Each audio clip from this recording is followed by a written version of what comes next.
C.S. Lewis said this: "Picture me alone in my room in college, night after night, feeling whenever my mind lifted, even for a second from my work, the steady, unrelenting approach of him whom I so earnestly desired not to meet. That which I greatly feared had at last come upon me. In that term of 1929, I gave in and admitted that God was God, and knelt and prayed, and perhaps that night the most dejected and reluctant convert in the whole of England."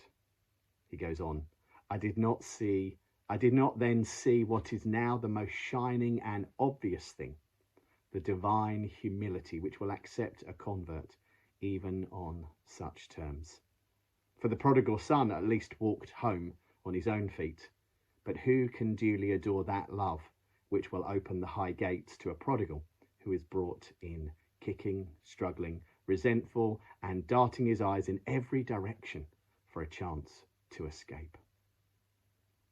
This Lent time is an opportunity to consider who you are and where you are before Jesus Christ himself.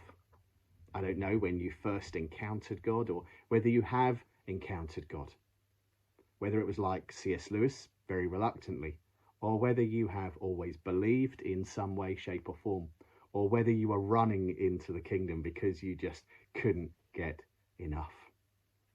For me, there was a sense of knowing something about who God was from the earliest times in my life. But it wasn't till I was a teenager where Jesus made himself real to me, and I couldn't help but choose to follow him. There's a constant nudging often with God in our hearts. Come on, Andy. Come on, you.